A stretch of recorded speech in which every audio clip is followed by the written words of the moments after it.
The thing that you are meant to be doing in your life comes from the deepest, most painful moment in your life. I think if you have no fear, you hate your life. I don't even know what that is. What is that? It was awesome. Everybody we bring on, when we ask them about their successes and their failures, it really comes down to these mindset shifts. You know, like I had this limiting belief. I may not have recognized there was a limiting belief there. Maybe it was from the way I was raised or culture, whatever the case is.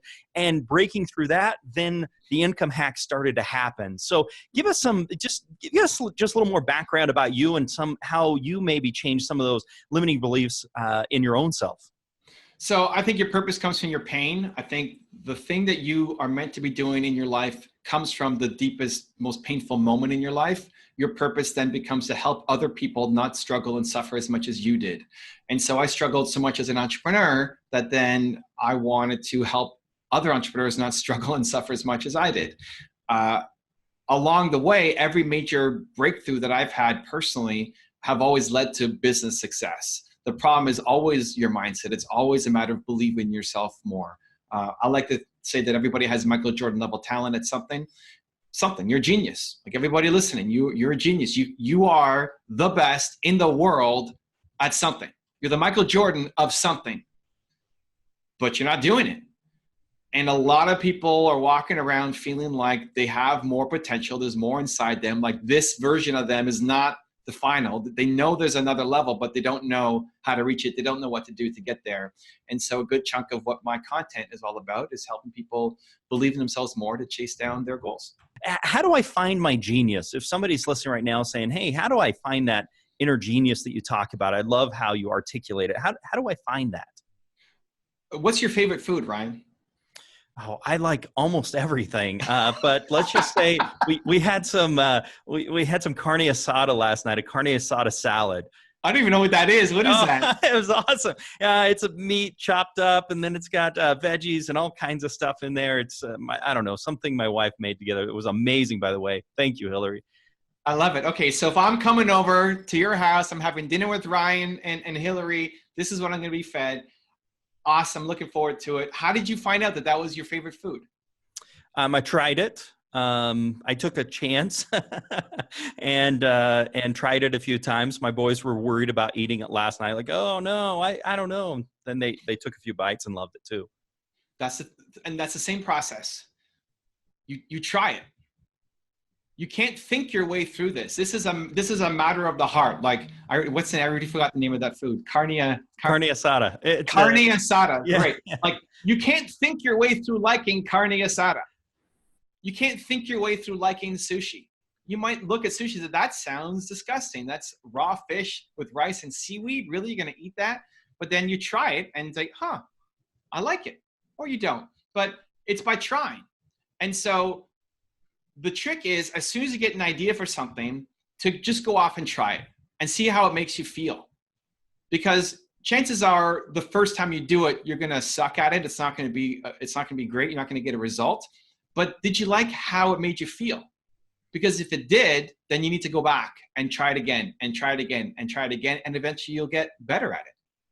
And that's how you, right? Most people aren't trying enough. Most people are thinking their way through things. Most people they might start a podcast because podcasting is the hot thing to do, but they have no love for it. Like if you don't love interviewing people and talking, don't start a podcast. Like it's not their, you'll be pretty bored.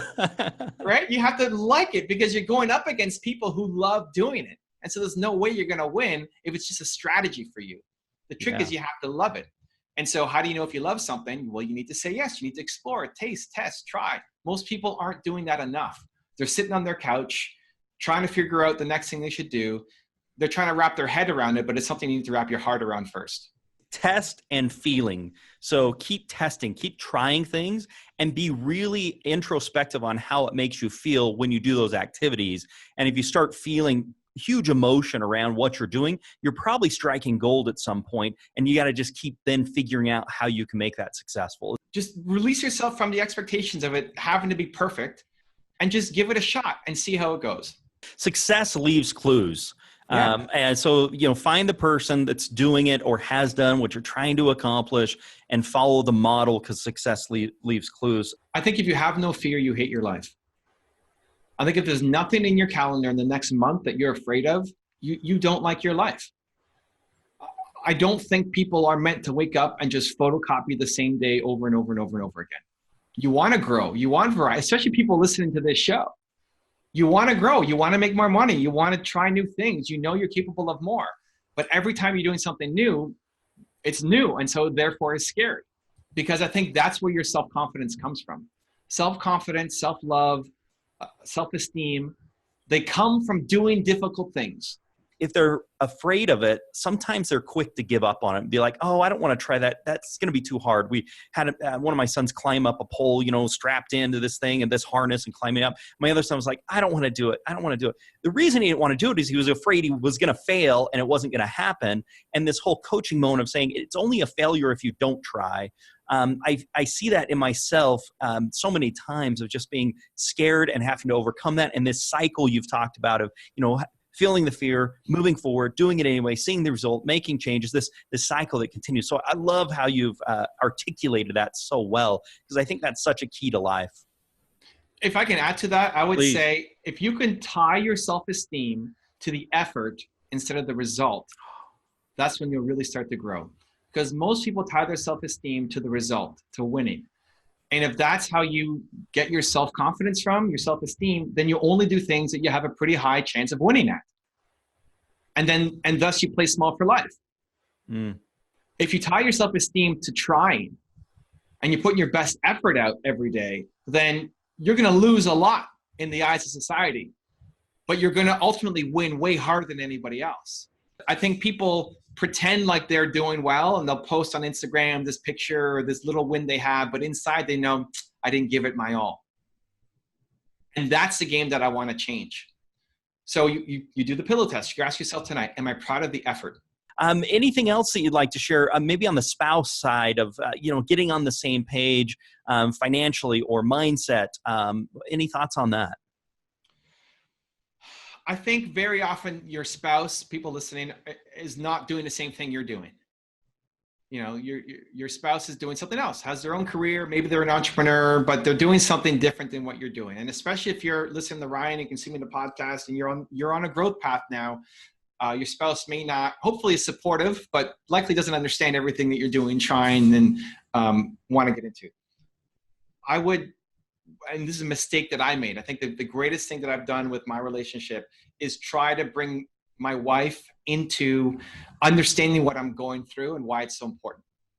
So I'm an introvert. I may not come out in this kind of setting, but I don't need to talk about problems. Maybe that's a guy thing too.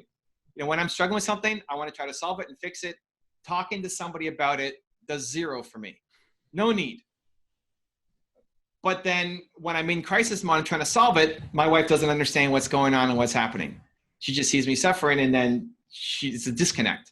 And so I need to force myself to include her in what's happening, to tell her when she says, how was your day? I have to, I'm not even thinking how my day was, but I force myself to include her in the conversation so that one, she knows what I'm up against and what I'm doing and what my growth path is.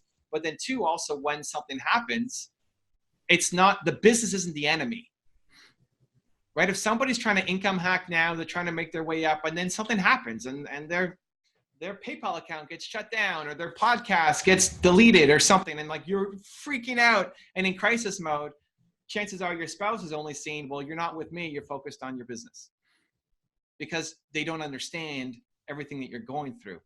So what I want to try to create is, this is our thing. Even though I'm the one doing the work, I want you emotionally invested into the work that I'm doing, so that when there's a win, it's our win. And when there's a problem, it's our problem. Even if I'm the one who has to solve it, because when they feel emotionally connected to you, that's the juice of a relationship. As soon as there's no emotional connection, then the business and your growth path and all your income hacking becomes the enemy, especially at the beginning when it's not working. Fantastic. Evan, we are out of time. I have thoroughly enjoyed speaking with you. So many takeaways that I've got. Any parting words before we sign off here? How many episodes have you done of this show, Ryan? We're on 20.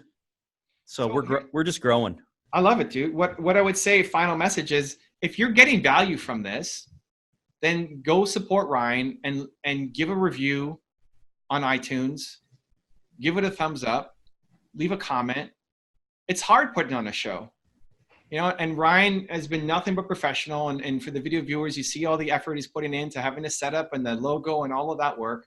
A lot goes into it. And in the early days, that little bit of support, of sharing, of leaving a review actually makes a big difference. So if you're loving the message, if you leave a comment and a review, it'll help more people learn how to income hack and help Ryan's mission as well. So if you got any value from this, I'm sure Ryan and I would appreciate if you just go leave a review and help Ryan's mission grow. If you have a podcast or interview show and want me to be a guest on it, I have two options for you. There's a link right there next to me. Go click it, and I look forward to being a guest on your show.